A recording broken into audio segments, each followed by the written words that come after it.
নমস্কার বন্ধুরা, অমৃতা রান্নাবান্না চ্যানেলটি থেকে আজ প্রথম দিন আপনাদের জন্য নিয়ে এসেছি দুর্দান্ত স্বাদের সোয়াবিনের একটি রেসিপি। এই রেসিপিটি খুব কম খরচে, কম সময়ের মধ্যে, কম মশলা দিয়ে বানানো, বাড়ির সকলের কথা মাথায় রেখে ছোট বাচ্চা থেকে বয়স্করাও পর্যন্ত এই রেসিপিটি খুব মজা করে খেতে পারবে। এমনকি মাছ মাংস ফেলেও খেতে ইচ্ছে করবে। এই রেসিপিটি একবার ট্রাই করে দেখুন আমার মতো করে, অবশ্যই বড়দের কাছে প্রশংসা তো পাবেন আর বাচ্চারাও মজা করে খাবে। তো বন্ধুরা, চলে আসি রান্নার পর্বে। আমি নিয়ে নিচ্ছি কৌটোর ছোট সোয়াবিন। আপনারা প্যাকেটে সোয়াবিনও নিতে পারেন, তবে ছোট দানা সোয়াবিনটা নেওয়ার চেষ্টা করবেন, এইটাতে রেসিপিটি খুব ভালো হয়। আর বড় দানা সোয়াবিন নিলে 3 টুকরো করে কেটে নেবেন। তো আমি এখন ভিজিয়ে দিচ্ছি 10 মিনিটের জন্য। 10 মিনিট পরে ফিরে আসছি। এইটাই ভালোভাবে ভিজে গেলে জলটা নেকড়ে বের করে নিতে হবে, জলটা এইভাবে মুঠি করে।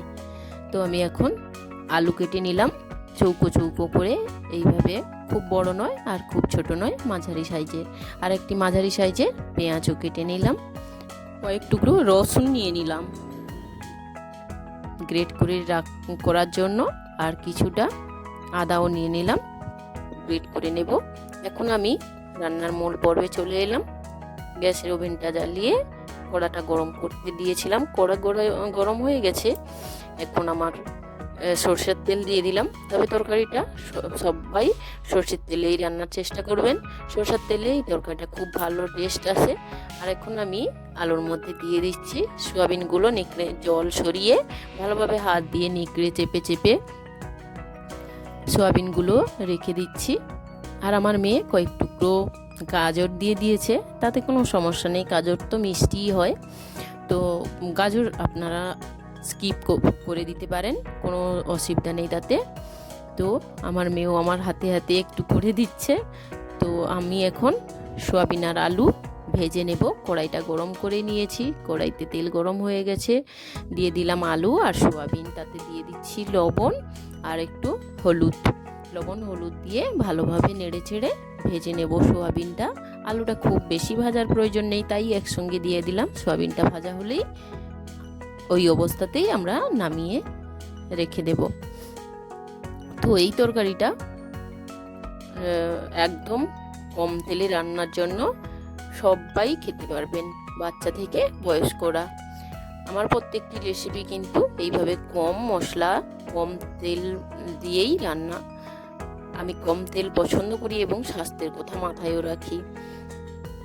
তো আমার সোয়াবিন আর আলুটা ভাজা হয়ে গেছে, দেখুন খুব সুন্দর কালার এসেছে সোয়াবিনের মধ্যে।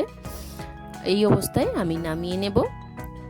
নামিয়ে কড়াইটা সুন্দরভাবে পরিষ্কার করে আবারও কড়াইটা আমি গরম করে সরিষার তেল দিয়ে দেব।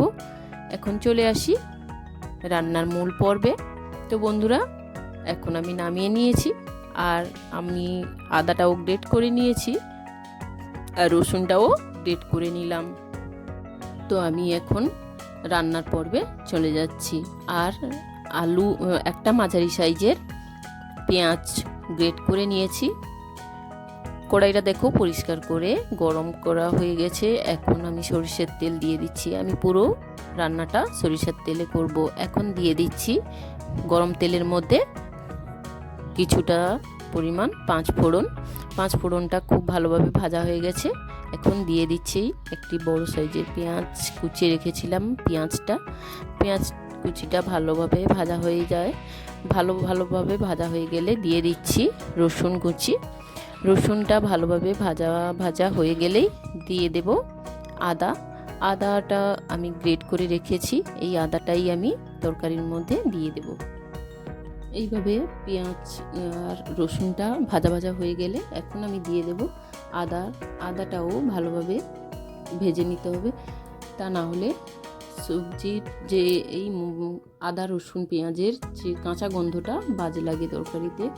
সেই জন্য ভালোভাবে ভাজা হয়ে গেলেই এখন দিয়ে দেব গ্রেট করে রাখা পেঁয়াজটা ভালোভাবে ভেজে নিতে হবে। এই মশলার সঙ্গে ভালোভাবে ভাজা হয়ে দেখো কত সুন্দর একটা কালারও এসেছে এবং সুন্দর একটা স্মেল বেরোচ্ছে। এই পর্যায়ে আমি দিয়ে দেব কিছুটা পরিমাণ গুঁড়ো মশলা। যেই মশলাগুলো আমার তরকারির মধ্যে লাগবে সেই মশলাগুলো এখন আমি অ্যাড করে দিচ্ছি।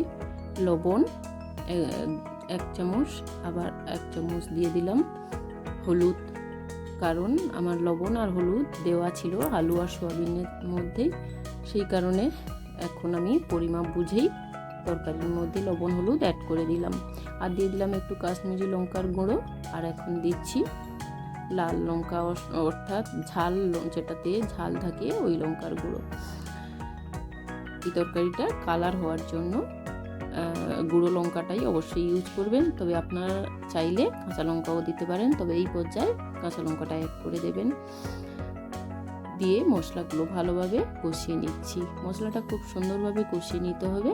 খুব সুন্দরভাবে মশলা কষিয়ে নিলেই কিন্তু তরকারির টেস্টটা অনেক গুণ বেড়ে যায়। আর আমি যেহেতু তেলটা কম দিয়েছি, সেই জন্য অল্প অল্প করে গরম জল মিশিয়ে ভালোভাবে মশলাটা নেড়ে চেড়ে নিতে হবে। মশলাটা ভালোভাবে নাড়াচাড়া করে খুব সুন্দরভাবে কষানো হয়ে গেছে। দেখো আমার মশলার মধ্যে এখন তেল ছাড়তে শুরু করেছে। খুব সুন্দরভাবে কষিয়ে নিয়েছি মশলাগুলো। এখন আমি অ্যাড করে দেব ভেজে রাখা সোয়াবিন আর আলু। ভালোভাবে নেড়ে চেড়ে নেব সোয়াবিন আর আলুটাকে। খুব সুন্দরভাবে সোয়াবিন আর আলুটাকে নাড়াচাড়া করে মিশিয়ে নিতে হবে এই মশলার মধ্যে। খুব সুন্দরভাবে কষিয়ে নিতে হবে এই মশলাগুলোর সঙ্গে। তো এখন আমি কষিয়ে নিচ্ছি। এরপরে আমরা অ্যাড করে দেব পরিমাণ মতো জল। গরম জল দেওয়ার চেষ্টা করবেন সবাই, তাহলে তরকারির টেস্টটা অনেক ভালো হয় এবং তরকারিটা অনেক তাড়াতাড়িও হয়ে যায়। তো আপনারা আপনাদের পরিমাপ বুঝে জল দেবেন।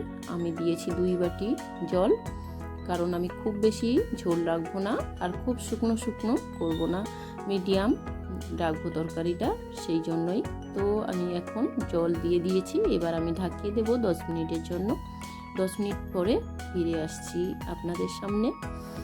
তো ঢাকিয়ে দিয়েছি। এখন তার মধ্যেই বানিয়ে নেব একটি মশলা। নিয়েছি একটি গোটা তেজপাতা, আর নিয়েছি দারচিনি, লবঙ্গ আর এলাচ, গোটা ধনে, গোটা লঙ্কা আর গোটা সাদা জিরে, সব কিছু মিশিয়ে আমি একটা ভেজে নেব। সুন্দর করে ভেজে আমি গুঁড়ো বানিয়ে নেব। মিক্সির মধ্যে করতে পারেন বা শিলনোড়ার মধ্যে। এখন আমি গুঁড়োটা বানিয়ে নিয়েছি, দিয়ে দেব তরকারির মধ্যে। তার আগে তরকারিটা আমার দেখো হয়েও গেছে, আমি দেখে নিচ্ছি। আলুটা আমার খুব সুন্দর সেদ্ধ হয়ে গেছে। এই পর্যায়ে আমি মশলাটা অ্যাড করে নেব। আমি আলু একটা তোমাদের দেখাচ্ছি কত সুন্দরভাবে আমার সেদ্ধ হয়েছে। এইভাবে আলুটা সেদ্ধ হয়েছে কিনা অবশ্যই দেখে নিতে হবে। আমার অবশ্যই ভালোভাবে সেদ্ধ হয়ে গেছে। এই পর্যায়ে আমি দিয়ে দিচ্ছি মশলাটা দিয়ে দিচ্ছি আমি আমার আন্দাজ মতো, তবে আপনারা ছোট চামচে 2 চামচ দিতে পারবেন। অবশ্যই এই অবস্থায় আমি নেড়ে চেড়ে গ্যাসের ওভেনটা বন্ধ করে দেব। আমার তরকারিটা পুরোপুরিভাবে রেডি হয়ে গেছে। তো তরকারিটা খুব সুন্দর সেন্ট বেরোচ্ছে এবং খুব সুন্দর কালারও এসেছে, এবং দেখতে যতটা লোভনীয় হয়েছে খেতেও কিন্তু অনেক বেশি টেস্টি। সত্যি বলছি, এই তরকারিটা মাছ মাংসর থেকেও অনেক বেশি টেস্ট। না খেলে বুঝতে পারবেন না। অবশ্যই একবার আমার মতো করে বানিয়ে খেয়ে দেখবেন এবং কেমন লেগেছে অবশ্যই আমাকে কমেন্টে জানাবেন। যদি আমার এই রেসিপিটা আপনাদের ভালো লেগে থাকে অবশ্যই লাইক কমেন্ট করবেন এবং আমার চ্যানেলটি সাবস্ক্রাইব করে পাশে থাকা বেল আইকনটি প্রেস করে রাখবেন, যাতে করে আমার প্রত্যেকটি ভিডিও আপনাদের কাছে পৌঁছে যায়। আর দেখা হচ্ছে পরের ভিডিওতে। ততক্ষণের জন্য আপনারা সুস্থ থাকবেন, ভালো থাকবেন, নিজেদের খেয়াল রাখবেন। টাটা, সবাই ভালো থাকবেন। কেমন হয়েছে অবশ্যই জানাবেন। আর একবার